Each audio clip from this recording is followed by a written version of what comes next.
Les véhicules de la gamme Toyota emploient une diversité de systèmes de suspension conçus pour répondre aux besoins de chaque véhicule particulier et aux attentes de son propriétaire.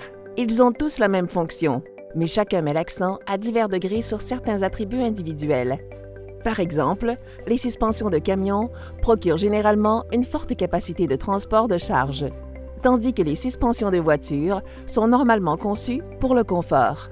Les systèmes de suspension ont plusieurs rôles. Ils soutiennent le poids du véhicule et de sa charge, ils gardent les pneus en contact avec la route pour préserver leur adhérence pendant l'accélération, le freinage et les virages. Ils isolent le conducteur et les passagers du bruit, des vibrations et de la dureté de roulement. Et dans le cas de la suspension avant, ils permettent aux roues de direction de pivoter.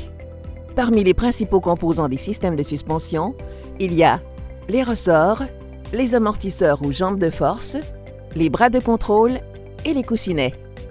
Les ressorts sont les composants du système de suspension qui soutiennent le poids du véhicule et de sa charge et maintiennent la hauteur de la carrosserie. Ils se compriment en réponse aux irrégularités de la surface de la route. Les ressorts sont normalement fabriqués d'acier et prennent la forme de poutres de torsion, de boudins torsadés ou des ressorts à lame. Les amortisseurs empêchent le véhicule de rebondir sur ses ressorts en restreignant les mouvements des roues après une bosse ou un trou. Ce faisant, ils gardent les pneus en contact ferme avec la route et procurent un roulement doux aux occupants. Les systèmes de suspension sont divisés en deux catégories de base, à essieu rigide et indépendante. Les roues d'une suspension à essieu rigide sont fixées aux deux extrémités du même carter d'essieu. Une telle suspension est exceptionnellement résistante et peut porter de lourdes charges. On les utilise fréquemment à l'arrière des camions à cause de leur simplicité et de leur durabilité. Parce que les roues sont liées, lorsqu'une roue se déplace vers le haut ou vers le bas, l'autre roue doit aussi changer de position.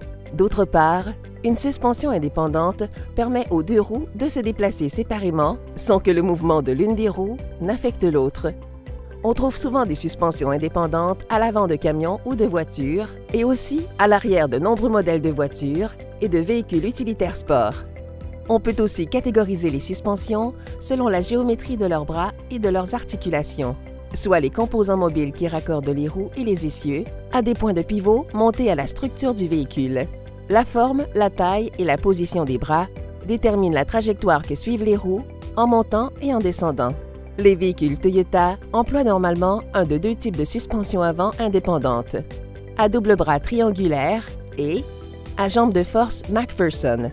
Dans une suspension à double bras triangulaire, l'assemblage de moyeux et de fusées sur lequel est montée la roue est raccordé par rotule à des bras supérieurs et inférieurs triangulaires qui ressemblent à la lettre A.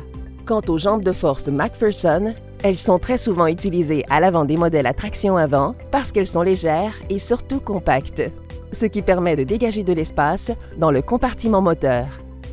Une jambe de force est un assemblage qui intègre un amortisseur monté à l'intérieur d'un ressort hélicoïdal.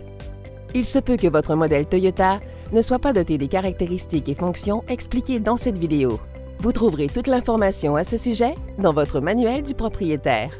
Merci d'avoir regardé cette vidéo. Connaissez votre Toyota.